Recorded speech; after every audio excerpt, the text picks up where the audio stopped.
Little bit of a different episode here on the Windup. We're going to be doing a little bit of a recap about everything that's been going on. We saw the Brandon Nimmo trade last night. We obviously have a lot to say about that as Mets fans. We've seen the Grayson Rodriguez Taylor Ward trade. We got Nick Allen, Mauricio Dubon. We got non-tenders. We got rumors. A lot of heat going on. The hot stove is finally starting to get cooking. Thank you guys so much for subscribing. Over 7,000 subscribers already on this channel. You guys are truly amazing. Please do hit that subscription button if you have not yet done so. Drop a like on the video and let us know in the comment section if there's anything that you want us to talk about here on the channel. But without further ado, James, where do we want to start? We want to start with our boy Nimmo. It's got to be Nimmo for Semien. It's still top of mind. It's still kind of top of the news cycle. And it was so shocking, like the middle of a Sunday evening, late afternoon, to get a true classic MLB player for MLB player swap of two teams who expect to be in the playoffs next year.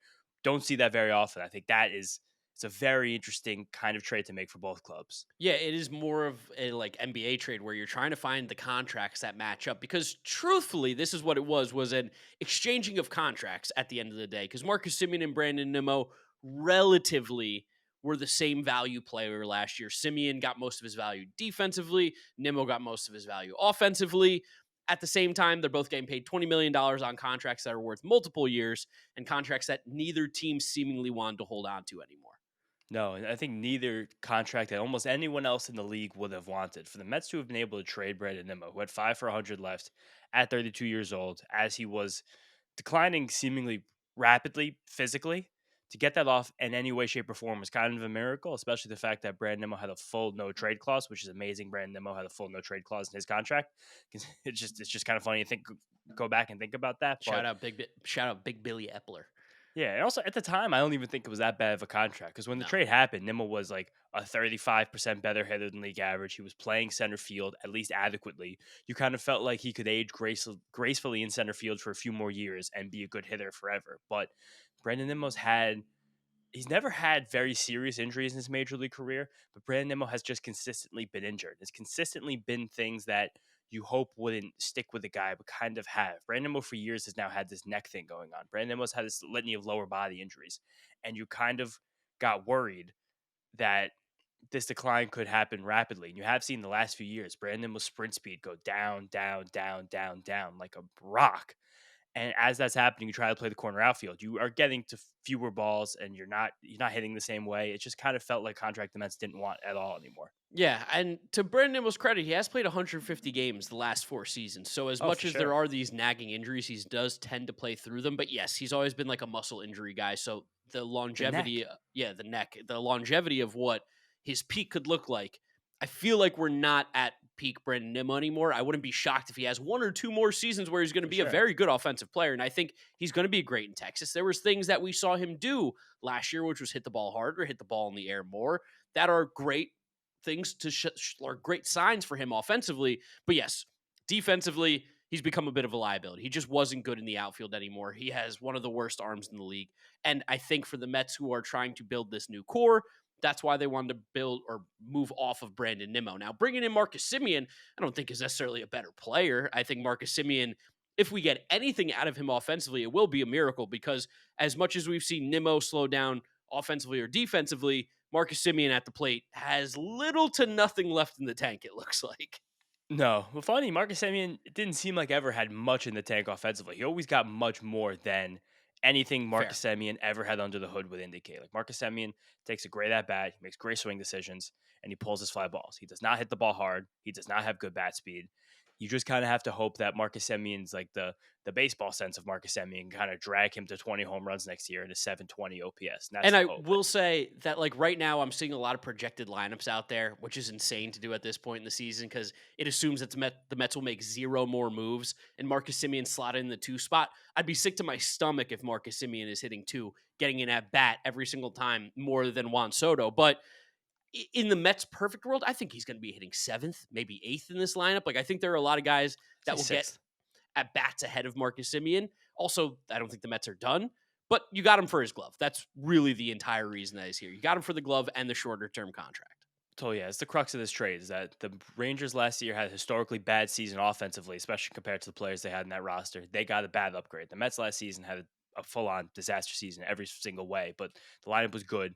The pitching was horrific. The defense was bad. They got a much better glove. And I think that you could just make that swap bang. You give me some bat, I give you some glove. The Mets also desperately did want to get off this contract, something that we talk about a lot. Not a lot. Maybe sometimes talk about more on the other show, Met stuff. But like when pitchers are throwing the ball in the zone more against a hitter, that signals to you that they're not scared of this hitter anymore. So I'm going to read you right now the top 10 names in how often they saw pitches in the strike zone last year, qualified hitters. Jonathan India, Joey Ortiz, Alec Boehm, Brandon Nimmo, Luis Ariz, Caleb Durbin, Ian Happ, Mason Wynn, Spencer Steer, Jung Hoo Lee. That is a Super group of funny, by the way, that Brandon Nimmo and Ian Happ are still neck and neck with being the exact forever. same version of each other. But it's a list of guys. I think most honestly, in the back of my head, besides Nimmo and Hap, but they're on the list, so you can't really ignore it. That pitchers are really not afraid of. They don't want to let these guys get on base with a walk. And a big thing that has always been a staple of Brandon Nimmo's game has been a high walk rate. That walk rate has cratered over the last few years. When that's happened, Brandon Nimmo was a guy who's running on base percentages 350, 360, 370. I think he's got Couple years in 400s. I think he had a career high. It was, well, not a full season, though. Those were in the small. Oh, yeah, actually, 2018, 140 games, Yeah. 404 on base percentage. But now, even the last 4 years, since like the new era of Brandon Nimmo, when he has been a true everyday player, 367, 363, 327, 324. It's a huge difference right there. Massive difference. And that's Brandon Nimmo trying to adjust, being now one of the guys who gets the most pitches in strike zone of any hitter in the league. That's how you're seeing more power. Now, we like that. But it's going to be curious to see how Brandon Nimmo, where his on base percentage lines up in the next few years if he still gets all these pitches in the strike zone. Yeah, I think he's going to be pretty good for the Rangers for a couple seasons at least. Like I like Brandon Nimmo. Sad to see him go. We talked about it again on our Mets podcast, Mets Up, where it's like it's sad because he's been here for half of our lives in the Mets organization, 14 years, which is crazy to say. And I think the Rangers do get a great player, great dude on Guy. and off the field, like just a great guy. Nobody ever has anything bad to say about Nimmo, so that's where it makes me sad. But some of the conversation on Twitter and stuff is getting a little bit crazy. Like I saw some nonsense takes. Like Brandon Nimmo was awesome. He was our guy as a Mets fan. He came up with this organization. He loved being a Met. That won't ever be like taken away from us, or people will never say anything bad about him. But No. pretending like he's like Mickey Mantle is kind of crazy. Yeah, I think that again, a lot of Mets fans want to, especially right now after where last season went, take any single thing that David Stearns does and say this is bad, this is wrong. And then when you trade a fan favorite on like one of the first days of the offseason, one of the first real Yeah. big move that's happened this offseason, that just really opens up the door even more so for people to be like, how could you do this? This is crazy. But if you really just like peel this thing back and think about it, it's big. I think it's bigger names than differences for these teams. It's going to be two to three win players who have more name value than actual on field value right now. They're Yes. both declining. They're both on bad contracts. Semien's contract is shorter. Brandon Nimmo's a better hitter, and I think that's fine. If also like next year, if Marcus Semien has a 720 OPS and Brandon Nimmo has a 760 OPS, I'm like that's a huge win for the Mets. But also, That's a if huge that win for happens, both. I think both teams are going to wind up being totally fine about this trade. This was a nice little handshake and get on out of here by both of these teams. Yeah, definitely. All right, shall we move on to the next one? I mean, we talk a little bit about maybe what this means for the Rangers? 'Cause I think they've become Oh, sure. Yeah, that's true. We've never really done that. Yeah, because you're in the Mets mode. But I think this is a Mets really brain. interesting time for them because the Rangers are a team that has been open about wanting to shed salary this offseason. They were a team that was probably the most disappointing in all of baseball last year. They With had, the Mets. yeah, with the Mets And the these two- Braves. these two teams together. But even like through the middle of the year, the Rangers were one hot streak away from like being an actual World Series contender. And then they go through the non-tender deadline, which was funny enough Friday, which based on the reporting around this trade is when this trade was agreed to upon. But the Mets and the Rangers had to wait for Nimmo to possibly waive his no trade clause. And the Rangers released two huge pieces of their World Series run just 2 years ago. And Adolis Garcia, Jonah Heim, both And- not tendered contracts. Funny enough, they didn't non-tender this guy, but Nathaniel Lowe also non-tendered and a big Yeah. part of that World Series team back in 2023. So now 4 guys from that World Series team no longer on that roster, 3 of which that were on the team last season. But I will say Adolis Garcia and Jonah Heim being non-tendered was not shocking in the slightest by any means. No, not at all. But it does I'm trying to sift through and see what this means about the Rangers' offseason plans because they saved $5 million this year to go with Nimmo over Marcus Semien. And I think they're like, we could just play Josh Smith at second base. Josh Smith probably isn't that different war-wise than Marcus Semien next year. You probably hope to get a league average bat and you hope to get plus defense. But I'm not sure actually how good Josh Smith is on defense. I think it's just that he plays every position. That's his big value. Yes, maybe if he plays one spot every day, maybe he gets better there. But that is kind of where I don't know what the Rangers do next. Like, did the Rangers just now say we have $5 million to buy one more reliever? Are the Rangers going to now trade more pieces? Like, is Corey Seager actually available? Like it's been reported. Like, I don't know what makes sense for this team to do next when you save $5 million on getting Nimmo for Semien, but they're also releasing two players who now they're. I mean, again, maybe the Rangers actually just like what they saw from like Michael Hellman towards the end last year. Like they're It's your like, we boy. if he gets the roster spot over Adolis Garcia, maybe it's okay. Yeah, I think they're in a weird spot. And we've even talked about it with the Mets side from this trade where it's like, surely this can't be the only move. Like, there has to be subsequent moves that follow for both the Mets and the Rangers. Like, if you're the Mets and you just flip Nimmo for Simeon, you're like, not better right now today if that's the only move that's made. But now left field's open. Now for this Rangers team, you have an infield spot open. The outfield is a little more taken care of. You have a little more roster flexibility. They have spots now where they can spend that $5 million to go get better. This can't be their only move. If it is, similar feeling where you're like, yeah, so what? Like, who cares? And that's why it just can't be, which is why it's fun that this move happened so early in the offseason, why it's so cool that we're getting these major league player swaps. It's also going to be a major ballpark change for both of these guys. Like Semien's one of the best pulled fly ball guys in the league. His stadium in Texas didn't reward pulled fly balls like City Field will. Brandon was more of a spray hitter who does like to pull his home runs, but I don't know. I think that Texas ballpark is much more difficult to hit than people give it credit for. And last year, that team kind of fell down a black hole of hitting. So again, maybe a guy with like Nimmo who can take a lot more pitches and hopefully get to power helps them. It's one of the stranger trades to evaluate in recent baseball history. Yeah, because it really is just such a it's just a swap, and you're like, okay. Which is why it's funny when people try to say that one side really destroyed and won this trade fleece. Doesn't really feel like that to me. It just kind of feels like two teams with guys who are different fits now with their new clubs. Yep. And I wish Brandon Nimmo the best of luck in Texas. Forever. Shout out Brandon Nimmo. He's a dog. I'll root for him, Jacob DeGrom. The Rangers now suddenly American League James' favorite team. That picture of Nimmo and DeGrom in spring training when they first get there, I'm gonna like fall to my knees and scream. Well, you saw the report that Nimmo apparently called DeGrom like during the Of course. process when he was thinking about waiving the trade. Like that's his friend. He was like, "What's it like being there, living there?" I don't, it's Those guys came up together. those guys literally came up together. I mean, DeGrom came to the Mets a few years before Nimmo, but it was very, very similar timing. And then also the funny thing, last thing I'll say about this trade, Brandon Nimmo just made a shit ton of money. Marcus Semien just lost a shit ton of money because of the state taxes. Yeah, and that's what you said how much of a high character guy Nimmo is. People always say that about Semien too. Semien's been called one of the hardest workers in all of baseball. I know he's an older guy too, but at least he stayed pretty level physically. The sprint speed stayed level. He just won a Gold Glove. The defensive metrics are still great, and I really think the Mets again really cared about defense this offseason compared to offense. And Yes. you got 15 years of Juan Soto, who's not a good defensive player. I didn't want 5 years of Brandon Nimmo, who's not a good defensive player. It was going to be tough in that outfield, especially when we don't have a center fielder as well. Yeah, that's it. There was even somehow, though, I think a more shocking trade last week. Yeah, Grayson Rodriguez for Taylor Ward. And I'm going to say this, shocking from both sides. Yes. One, Orioles want Taylor Ward. So the Orioles saw all the problems that they had last year. They see the ballpark that they played in, and they said, let's get a right-handed outfielder. And I know Taylor Ward's good. This has nothing to do with Taylor Ward. It's just that we know right-handed hitters, their power gets suppressed in that ballpark because left field is deep. I know it's not as deep as it once was, but it's still a very difficult park for right-handed hitters to get legitimate power down the left field line to. And then also, like, they have so many outfielders. They have all these young guys. That's why they moved on from Cedric Mullins, made that trade at the deadline. And now you just bring in a rental outfielder. Like, you had Tyler O'Neill already. I don't know what Mike Elias and the Orioles are doing at any given moment. It makes no sense to me.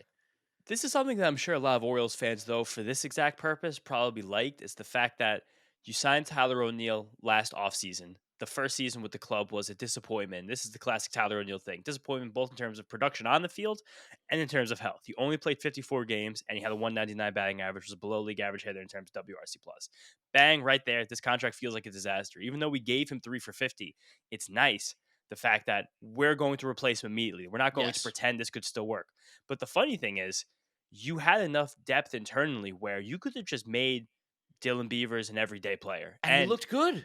Looked really good. And you could have tried, I mean, he probably still is the strong side platoon guy over Tyler O'Neill right now. They also have Leody Taveras they picked up late in the season, who looks like the best defensive center fielder on the roster. Like it's a funny conglomeration of outfield guys. You've also said Colton Cowser. You've also said Heston Kjerstad, you're never getting another shot. That's not going to happen. Heston Kjerstad next year is going to be a 27-year-old in the minor leagues, or they're just going to wind up trading him. Like Enrique Bradfield, I think got added to their 40 man because He he. is the center fielder from Vandy. Shout out him. He follows me on Twitter. He is a glove first guy. He makes unbelievable plays in the outfield. There you go, you got that. But it's adding another corner outfielder where you probably in a perfect world want Colton Cowser playing corner outfield rather than center field, but also getting a center fielder is hard and expensive. It's just strange. It was a strange move to be like, let's get again a 1 year contract of a right-handed hitting outfielder on the Orioles projected lineup right now. Taylor Ward is the only guy that was not developed by the Orioles. That's kind of wild. Yes, and then that's also with Tyler O'Neill on the bench and the shortstop platoon with Dylan Beavers. Yeah, it was weird from a fit perspective. Now, in terms of what they gave up, again, still keeping the Orioles head. I think Orioles fans, I don't want to say are done with Grayson, but I think it was impossible to rely on him to give you any sort of innings over the next few years.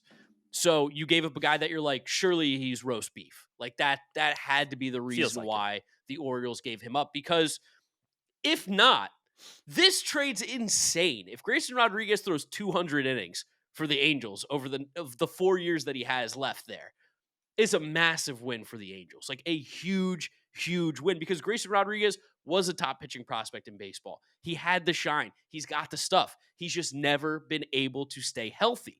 So if he can stay healthy, all of a sudden you're like, wait, Angels absolutely fleeced the shit out of the Orioles. But I like to believe that the Orioles are smarter than this Angels organization. And we're like, this guy, he's got nothing left. Like he's hanging on by a thread. It feels like that. And we also had Physical Gate, which you were right in the middle of on Friday afternoon Oh, hell because yeah. In the best way possible. Grayson Rodriguez went out foul territory and was talking to Todd Frazier about the fact that, yeah, he just was told he went to the Angels. They were like, no physical? He was like, no physical, just went over there. And a lot of people were like, oh, classic Angels, LOL Angels, like, let's make fun of the Angels. Where I don't think players get in-person physicals before they get traded. The day of the trade deadline, there's not private jets ready in every single ball club's front door being like, go get your physical. Now, hurry up, get on that plane. For sure. That being But said, yeah. if there was anybody that I would want a physical on, it'd be the guy who can't throw any innings. Like the guy whose shoulder and elbow is barking constantly and didn't throw a single pitch last year at the major league level. I'd be like, I want to get him in here and take a closer look. I know they looked at the medicals from him last year or whatever the updated medicals were from the Orioles, but I would just like to see more. I know that's probably not how it's done. And it's probably me doubting the Angels more because they are idiots and LOL Angels. But like, don't you agree though? Still, that it just feels a little weird. It feels like for a trade like this to happen, that the Orioles went to every single team and was like, "What's the most we can get for Grayson Rodriguez, who still has tons of potential, but who might be roast beef?" And the thing is that Grayson Rodriguez was going like, "Oh no, it was the bone spurs. I got those cleared up. Or it was actually a lat, and then it was a shoulder. Like there's been a series of injuries on the same kinetic chain for Grayson Rodriguez that can never seem to get in line." So the idea is that maybe we called every single team. Maybe we did what you can do in MLB The Show or out of the park baseball. Trade Like finder.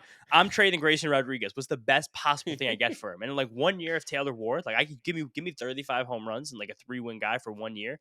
That might have been the best thing possible. And for the Angels, they're like, whatever, 4 years. Like this, the Angels are a team, to go with what you just said, might do this without a plan. They might do Oh it yeah. for the name and the idea more so than some other teams. Like I think that some people were trying to compare this trade to the Tyler Glasnow trade to the Rays, where when the Rays did that, there was a very clear plan in place. I think this is the Angels being like, you know what? This guy's got great stuff, former top prospect. We talked to him, good head in his shoulders. Let's make it happen. And I'll tell you this, all things considered, I actually kind of like the idea though. I like taking a chance on getting rid of a rental guy for someone who at least has Yeah. upside if he's healthy. Like as much as I shit on the Angels every single chance that I get because they're a joke of an organization, I like the idea. I think the concept's actually not that bad. It's just it is crazy to me where Taylor Ward there had to be some other offer for Taylor Ward rather than the guy that maybe gives you 200 innings over the next 4 years. Wasn't that like Heyman or someone tweeted like a year and a half ago? Taylor Ward a trade like agreed in principle, like while waiting on return. I don't remember, but I I mean know, he I should have know, been traded the last 2 trade deadlines. I know. Meek Phil would always like bring that trade up, like that tweet up all the time, all the time. But you're also probably going to give Taylor Ward a qualifying offer, so I guess this technically could be a 2-year deal, or you can get a Could free be. draft pick for him if you're the Orioles to trade Grayson Rodriguez. I think that Grayson Rodriguez also is the exact type of player that you like more and you think more highly of if you're not an Orioles fan, Fair. because these last few years you watched your team flop and you're like, wow, I wish this guy who was promised to me was like what he was supposed to be, or even Our last year, one just pitching there. prospect. Yeah, just there. I mean, don't you say anything bad about Kyle Bradish? Not in my watch. He's But like 29, isn't he? yeah, he's ready to rip next year. Kyle Yeah, Bradish could Chris be a freaking Rodriguez is all like star. 25 still. Kyle Bradish is 29, yeah. But yeah, it's whatever. It doesn't matter. Pitching prospects take a little while sometimes. I just think that it's easy to dunk on the Angels. I think the physical thing was bullshit. I'm sure they saw you get to ask for everything you want, just what the other Yes. team has. They have to disclose it. There was a grievance years ago with I want to say it was Colin Ray when someone didn't disclose medical records in the proper way, like way back when. And then there was also the famous Zach Wheeler for Carlos Gomez trade, Yes. where the Mets found a bulky hip and they wound up getting Yoenis Cespedes instead and not trading Zach Wheeler. Now we know how that went. Thank God. But it's I kind of like this one for both teams too. I see the vision both sides. Yeah, because in the Orioles' eyes, they get an outfielder, gave up nothing. In the Angels' eyes, they gave up a rental for a pitcher that could be a frontline guy for them, hopefully in the future. And we know that At least just a guy. their pitching development has been putrid. No, but in their head, they're thinking that he could be a frontline guy. They're not Yeah, thinking that he could just be a guy. no, probably. And again, they might not have a plan, but he's 4 years of control. If he pitches 2 full seasons, not even 2 full seasons, 2 half seasons. One full season. One full season or 2 half seasons at any time in this deal, this was just probably worth it for them because you get 1 year of team control and a corner outfielder. That's fine. To get 4 years of control on a pitcher. That just doesn't really happen. So No, I'll tip that's the it. cap to the Angels there. I kind of like what they did, even though it was crazy. Even if it was just game theory, it makes sense from their perspective. And then for the biggest trade of this entire video to talk about, absolute stop what you were doing. Do you remember where you were when Mauricio Dubon got traded for Nick Allen, James? Because I don't. I think on my couch in my apartment. And what was your Never initial forget it. reaction? Because I quote tweeted and went, okay, like that. This is one of the trades of all time. Mauricio Dubon for Nick Allen. Holy shit. That is wake me up. Like At least it was a good precursor for 2 much more fun trades that happened immediately Yes. after that. This was us beginning to know, like, hey, baseball's back. We're getting player for player trades. But I mean, Nick Allen, to be as nice as I possibly can to Nick Allen, he's the worst hitter in baseball. fun fact, Jonah Heim had the second worst OPS last season, only ahead of Nick Allen. 483 we was go. 2 points higher than Nick Allen. Like, woof. I know, 481 is crazy, by the way. Like that's nuts. Like getting hit by a pitch, you could get to 481. He also has no minor league options, and it's gonna. I don't know. He's at least a really great defensive shortstop. and Fantastic. I guess the Astros have Jeremy Pena anyway, so I guess they're like, we just want a guy who could be a defensive shortstop on their bench. In That's case it. Jeremy Pena gets hurt again, which he kind of does a little more frequently than you'd expect. Yeah, and you figure we're never going to replace the bat and the glove. So as long as we can just replace the glove tremendously, maybe we can just figure out the bat elsewhere. And then What's shocking to me though is that I thought the Astros loved Mauricio Dubon because truthfully, another one of these guys where it's like, he's a utility Gold Glove guy, I believe. And he plays every single position. He plays them all, I think, okay to a pretty decent standpoint. I think he plays them all really well. Really? I thought it was like one of the positions was exceptional, and then the other ones were okay. So maybe we can take a look into that. Last year, he had positive defensive value in, again, some of these are not the biggest samples, but in center field, shortstop, third base, and second base. I'm gonna look up where the OAA comes in for him because It's plus 20, one of the highest in all of baseball. yeah, no, he played good defense. Okay, so here we go. We've got the OAA at shortstop. He was 8. Okay, so maybe for the Braves, they're just like it's Nick Allen who can hit 600 OPS, which would be a huge difference for them. And I think the big thing in this trade, which is kind of sad when this happens, but I think it's the case, Dubon's just going to make a few $1 million more than Nick Allen. Yeah. And the Braves are willing to spend a few $1 million more for their shortstop. The Braves might have seen Mauricio Dubon and was like, you know what? This just might be what Ha-Seong Kim is. Like, Yeah. you might get a 650 OPS, 680 OPS, and really good defensive shortstop. I think Ha-Seong Kim is better than that. But they were like, do we want to spend possibly $20 million in Ha-Seong Kim? Probably not. And the Astros are probably just so thankful they can save $4 million. Yeah, and hopefully maybe move that onto a free agent that actually matters. Because Maybe or not. I mean, does Nick Allen make it to the opening day with no options, even on this Oh. Astros roster? I think he does for sure. I think You think so? the Astros are like, yeah, we got a defensive rat right here. I think that's perfect. But like, I think Dubon's making $7 million this year. I want to say in his last year of team control. I'll double check that one really quick. But Whatever. no, of course, whatever. But I think these teams deal on the razor's edge with their money. A team like the Astros, who Lord knows what's going on inside that building this offseason, the last few years, that you've kind of watched the empire crumble. Anyone who likes the Holy Roman Empire, like this is late game Holy Roman Empire right now. Dubon is he's $6 million. Arbitration Yeah. avoided, 6.1 million. I think Nick Allen is still like under a bill. I mean, if you're paying him anything more than $1 million, that's crazy. I think it's pre-arbitration I know still. he's exceptional defensively, but like, Exceptional. guys, One of the best defenders, shortstop defenders in the league. 481 OPS. There's no room for anybody on a major league roster that's not a pitcher with a 481 OPS. Yeah, he's still an under a million guy. So I think that's it. You save $5.5 million, and you might have still upgraded your position. All right, James. So for the take that everyone's been waiting for, who won the trade? Mauricio Dubon to the Braves or Nick Allen to the Astros? Mauricio Dubon, just pay the $1 million, get a better player. It doesn't really matter there. And there's also we've had some funny rumors come out too. The Yeah, big one is on Sunday was that the Tigers and some other teams are looking at Ryan Helsley as a starting pitcher. which makes zero sense. Yeah, I don't think that's a good idea at all. I think maybe there's a situation where a lot of people are obsessed with this idea of making reliever starters after how successful, first Seth Lugo and then Clay Holmes was last year. I feel like I'm forgetting someone in the middle. Michael Michael King? King. Forgetting some big time people in the middle there. But the big thing you want when you're converting a reliever to a starter, you want to make sure you have plus velocity because when you're throwing 1 inning and then you're throwing 5 innings, you're going to lose 3-4 ticks in that fastball. Ryan Helsley has that. You also want to make sure someone has a deep pitch mix. Ryan Helsley does not have that. No. Ryan Helsley has 2 pitches, and there were times last year where none of them worked, let alone one of them working. After that, you want a guy to have a nice ground ball rate to rely upon. I don't think Ryan Helsley's ever been a good ground ball rate guy at all. I'm going to double check that right now, but I'm pretty positive he is not a ground ball guy. He is not 45% last year. Not a ground ball guy. Ryan Helsley's not a ground ball guy. So then you kind of want to make sure, last thing, at least pray the guy has good workloads year over year. So he's been up to it and he could pitch. At least Ryan Helsley's had that. He has some injuries 2023, but he has had shoulder and elbow stuff over the last few years. So it's like with forgetting how to pitch last year and just completely pitch tipping, like maybe the focus on him should be getting back, well, not on him, but on an organization that signs him, should be getting back to being a good reliever because he was unpitchable for the New York Mets. There's so many things Ryan Helsley will have to figure out this offseason to be a starting pitcher, like namely multiple more pitches. Like Ryan Helsley has he almost has the Trey Savage arm slot. He's one of the most high up guys in the league. So maybe some teams just we see a splitter. If we see a splitter and we can do fastball, slider, splitter, let's just try to turn him into bootleg Trey Savage. But again, I think this would be a crazy undertaking. And if I was the Tigers, why not just make him a reliever? Yeah, I saw Tigers could use fans one of tweeting those. that. They were like, how about we just put him in the bullpen instead of trying to make him a starter? And maybe we sign a real starter. How about that? It's just this screams of a team trying to take the easy way out. Cheap. They're trying to be cheap, it sounds like. Yeah, and again, sometimes cheap is good when you can figure things out, like Seth Lugo and like Clay Holmes, and things work out. But this one just doesn't seem like it's going to work out. No, it doesn't at all. And then I guess the other big rumor is that maybe Corey Seager is available. We got some articles talking about that he could be on the move if the Rangers are truly looking to cut payroll. I don't believe it until I see it, just because Corey Seager is so insanely good.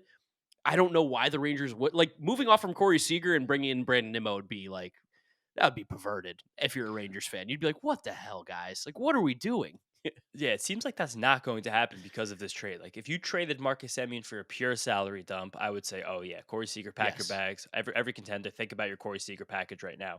But the fact that they got a better bat than Marcus Semien and are saving $5 million, this to me says they're going to try and stay close to this payroll and try to win next season. And especially with shedding Adolis, getting rid of Jonah Heim. Like, I think they're just trying to make changes rather than being like, let's just completely tear it down and rebuild. Like, Wyatt Langford's free right now. They need to capitalize on free Wyatt Langford because he's going to get paid when he inevitably hits free agency.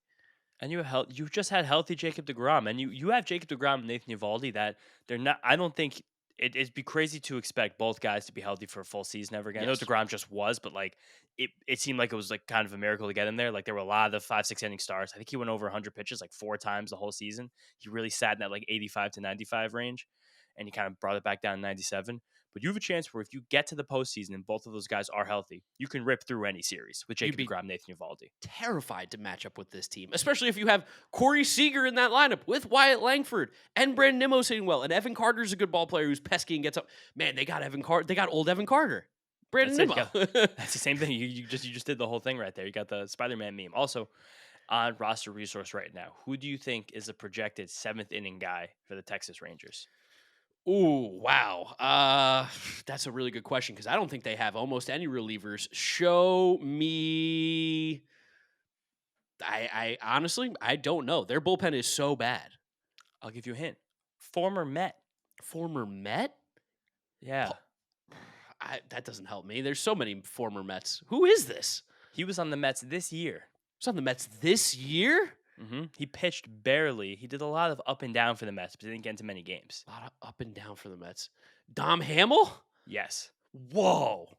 That's As of crazy. as of right now, here are the names in the Texas Rangers bullpen: Robert Garcia, Cole Winn, Dom Hamill, Michael Otanez, Luis Carvalho, Mark Church, Robbie Alstrom, and Emiliano Teodo, who actually might be the best reliever they have. I think those $5 million are going to relievers. I mean, just get one reliever. They also cut Jacob Webb in the non-tenders. That's probably the last thing to talk about. Some interesting non-tender guys that came through on Friday, because there's always a few interesting ones, but also a few not interesting ones. But this Yeah. this was a special year where it seems like teams are going to be a little tight, cut some costs with the work stoppage potential next year. So I do think that teams are a little bit more vindictive in who they were not tendering. Yeah. So just going down the list, some notable names, I will say. Astros cut Ramon Urias, who I think could be right back with the Orioles. I wouldn't be shocked. He's another one of those like utility good Lefty defensive masher. guys, crushes lefties. The Athletics non-tendering JJ Bleday. They're officially done with that project. If you can't hit in Sacramento, you probably can't hit. Fat Alec Manoah, finally got cut by the Braves. Shocker, that didn't work. Is he ever going to pitch in the majors again, James? Yes or no? No. Yeah, Doesn't I seem don't think like it. so. I mean, If you couldn't make your way into the 2025 Braves, I don't know where you're going to yeah, do. where they were like Eric Fetty and they were not Charlie Morton. Who'd they give the other old guy a chance? I can't remember. It was so bad. Yeah, it was just they ran out of guys pretty early on in the season. You need depth. Cubs cut Reese McGuire, who's more infamous than famous. If you guys know, you know. The Dodgers moved on from Evan Phillips, who I am interested to see what his market looks like. Coming off a major injury, I know. But when he's been healthy, he's been low-key, like one of the, 20 best relievers in baseball? You were forgetting Carlos Carrasco for the Braves down the stretch last There it season. is, Carlos Carrasco. Yeah, the corpse of Carlos Carrasco. And Cal Quantrill. But Evan Phillips also is a guy who there's no real indication of anything with him health wise. Like it Yeah. doesn't seem like I don't know. It seems like you're gonna have to sign him to rehab and then hope you get some innings. I've been begging the Guardians to not play Will Brennan. Looks like they won't because they non-tendered him. One of the ones that I'm just, as a Mets fan, I want to take a look at, and I know he's been horrible, Gregory Santos.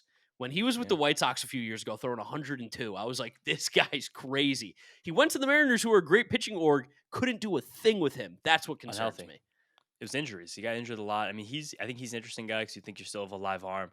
Nick Enright, I'm pretty sure, has also the crazy high release point, if I remember correctly with him. Sam Henches has insane extension. Yes. He can get up to 90, like 95, 94 from the left side, which is always somewhat worth it. Again, these are not tender guys. We're grasping at straws, trying to find interesting things. Wait, James. What? Colin Holderman. Colin Holderman Yeah. DFA'd. Bring him home. You could bring Colin Holderman home. Joe Lucchese, you could bring him home. But I think there's a lot of Dario Moreta with the backward slider, I think, is relative interest. I think Jacob Webb he was terrible this year, but his arm is somewhat live. So a really interesting one to me. Someone's going to take a shot in this. I don't know who it's going to be. It's funny, Christopher Morel, based on like how much the star has faded in only 18 months. I think a lot of people were still pretty not invested in him, but thought the Rays would be able to figure something out with him. And you figured you can get plus defense at good positions. And all you have to do is kind of improve that contact rate, be a pulled fly ball guy in Tampa Bay and do it, especially not being able to hit this year in that ballpark down there in Tampa. That's rough, but someone will take a shot. My favorite one, the whole list, I think by far is MJ Melendez. Melendez, he's 1 year removed from being a plus power, plus swing decisions guy. This year was a disaster. I think he started the year like 0 for like 17 or something. Yeah. Went down to the minor leagues. They said he reworked his swing, which I think you should go back to the old one at that point.